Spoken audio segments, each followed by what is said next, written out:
Well, it's no secret that Overkill Software have just announced the Goat Simulator crossover heist for Payday 2. I decided, let's help Overkill Software out, because they're obviously out of ideas.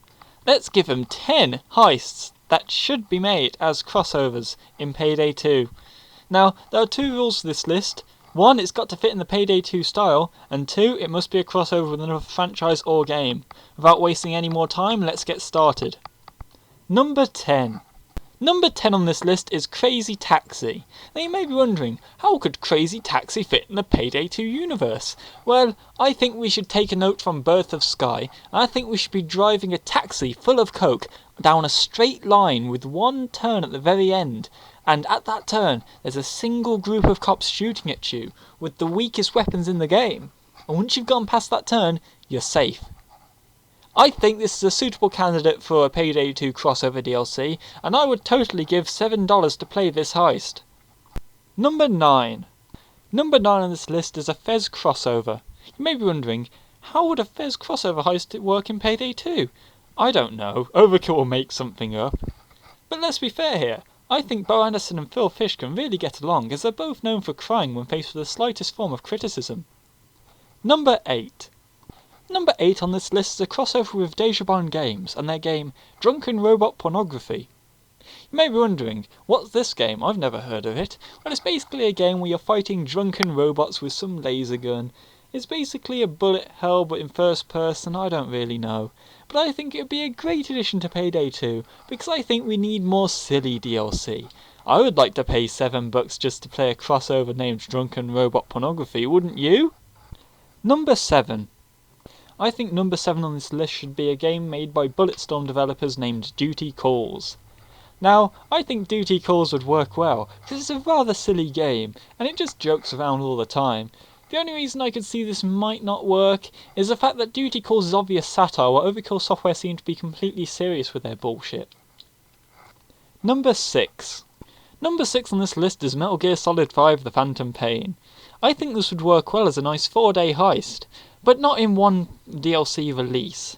I think Overkill Software should release this first day for $7, then wait a bit, then release the second and third days for $7 more.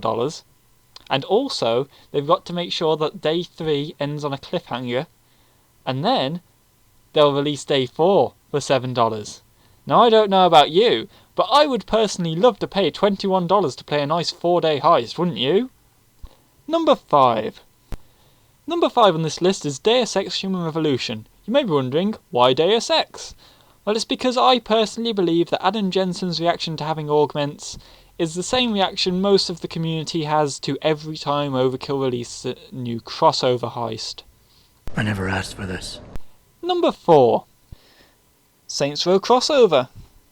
The reason I think Saints Row would be a good fit is because Saints Row 2 is a pretty serious game with some funny moments which they did deadpan, much like Payday the Heist. And then they did Saints Row 3, where they tried so hard to be funny, and they really weren't. Much like Payday 2, so it's a perfect fit. Number 3. I think Overkill Software should do a crossover with Five Nights at Freddy's, and add the Freddy Fazbear character pack, who only screams in jump scares and random gibberish that no one can understand, much like Euro. Number 2. Number 2 on this list is Poker Night at the Inventory. I think this would be a great crossover DLC because we could get an accurate simulation of what happens to the money we give Overkill Software.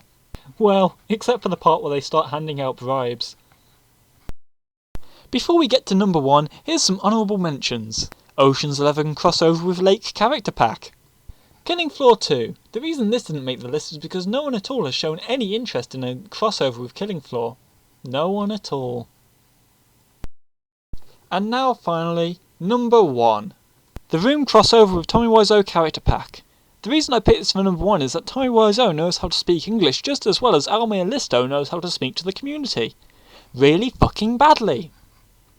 And those are my top 10 picks for future crossover heists that Overkill should make. Now remember, this is my list, and if you disagree with it, remember these wise words. Your opinion, my choice. Thanks everyone for watching, and I hope you have a nice day.